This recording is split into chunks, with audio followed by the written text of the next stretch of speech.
Hello guys, MegiRydes here. Here's my new bike.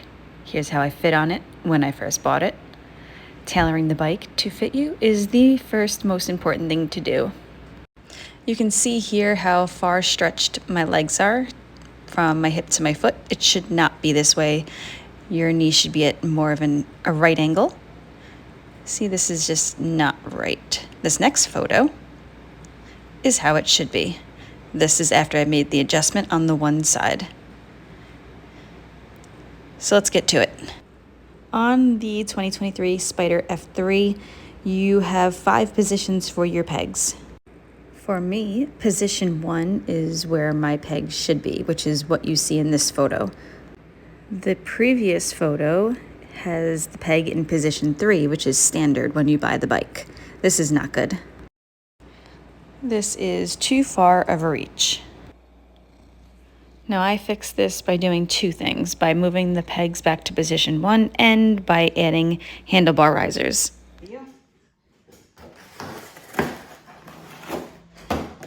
This is the brake linkage. It's a short unboxing.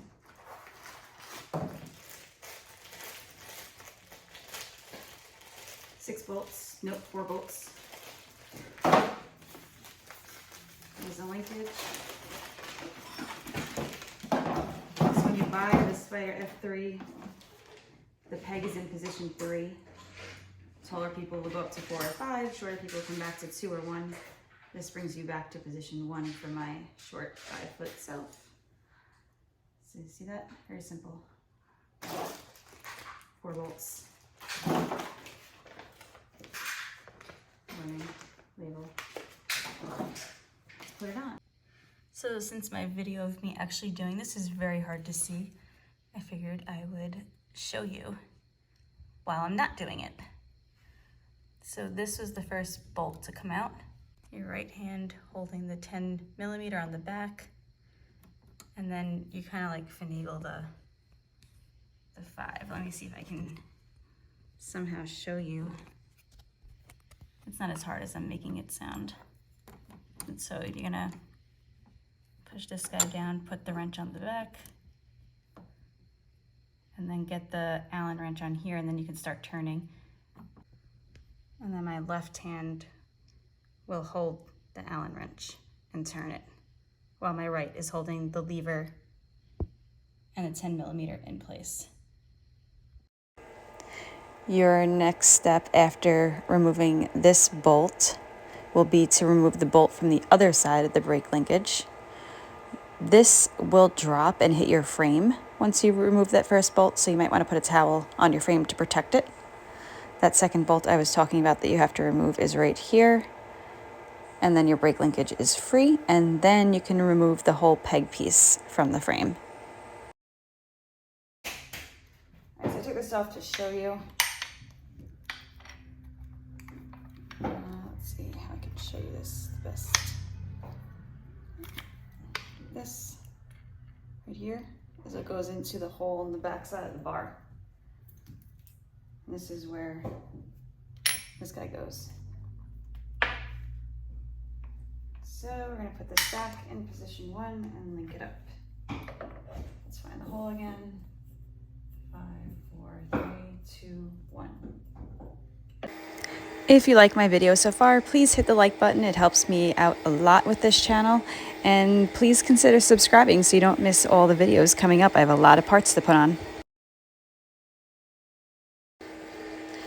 Now that the peg is back in position 1, I can connect the brake linkage. So first I'm going to connect it here while it's accessible, because the brake is actually tilted backwards, which allows you to access this part, as you know from when you removed the lever. So here I'm putting the position 1 lever on. I'm first using the 10mm wrench again with the Allen wrench to tighten the bolt.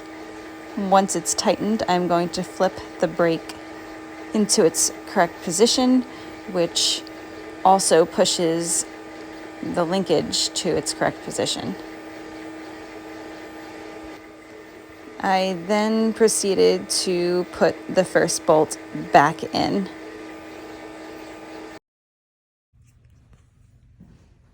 So this bolt is in. It's very important that this springs back into its spot, which it did.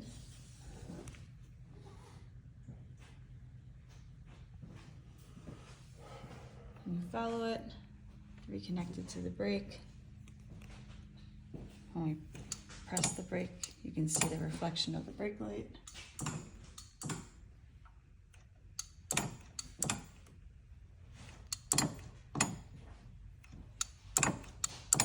It's working, it's in the right spot. I don't have an after picture of the right side of the bike, but this is how it's supposed to look. It's so important to be sitting proper. I brought the handlebars closer to me and I brought the pegs closer, and this made for the correct position for me to ride the bike. Your seating position is so important for your comfort and for your safety, so make sure you tail your bike properly for yourself. And if you like this video, please hit the like button and consider subscribing. I have a lot of parts to go on and a lot of rides to take you on.